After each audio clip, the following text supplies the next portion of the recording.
Ayan mga kamotorista, so bubuksan na natin yung in-order natin na wireless microphone. So check natin yung laman. So last week pa to dumating, so ngayon lang nagka-time para reviewin. So ipapakita ko sa inyo syempre yung quality nito, yung audio. So check natin muna yung laman. So sa loob, pag binuksan natin, so meron siyang phone, and ito yung kinoconnect sa phone. Yan, makikita ninyo, ito yung sinasalpak, and ito yung mic. So makikita niyo mga kamotorista, yan yung mic nya. Gagamitin natin, meron siyang clip para ilalagay lang dito, and meron siyang charger, nasa box din. So yan yung charger nya mga kamotorista, nasa box. Type C yung charger nito, itong wireless microphone. So nabili natin ito sa TikTok, pero meron po nito sa Shopee. Search lang ninyo wireless microphone. So nakakalaga to ng 100 plus kasi naka-sale siya sa TikTok. Pero sa Shopee, so nasa 200 plus to. No? So ayan, type C yung charger. And then meron siyang kasamang manual. Ayan, nasa likod ng phone. Sa nahihirapan, meron ditong guide na nakalagay sa manual. So basahin na lang ninyo para masundan ninyo kung paano kino-connect.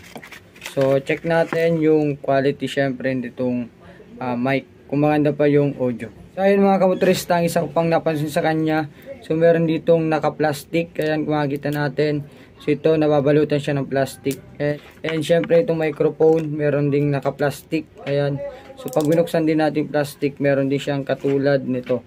Ayan, so ayun mga kamotorista, makikita nyo dito sa manual, so yung kung ano ang mga purpose ng bawat nasa side ng microphone na to, kung ano mga tawag, and syempre itong connector.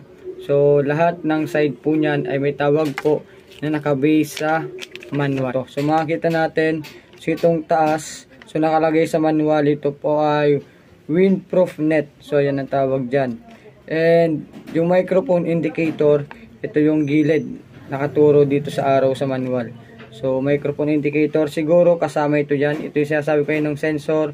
So ito siguro ito yung tukoy na indicator. And charger, ayan, para sa charger. Nakalagay ay microphone charging port dito sa area na yan. Microphone clip po tawag dyan, yung didikit natin dito, kiniklip.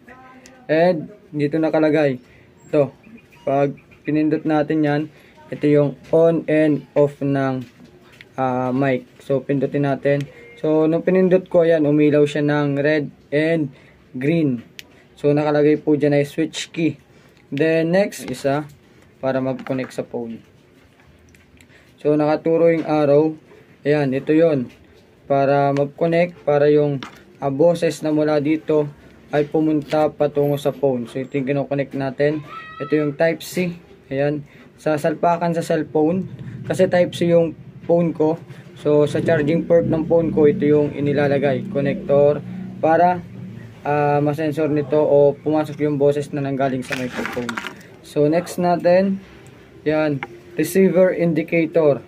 So number 7 nakalagay dito, receiver indicator. So ito yan sa gilid, ayan, may maliit na butas dyan. So receiver indicator yan.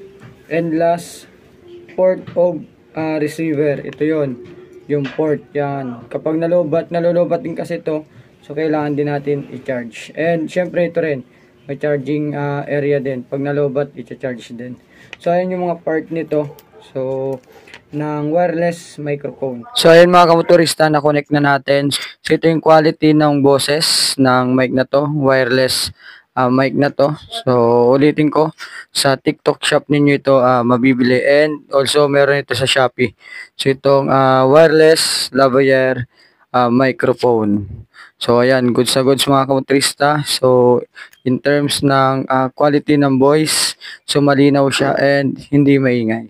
So bili na kayo mga kamotorista. So ride safe always at mahabang buhay. So geng geng.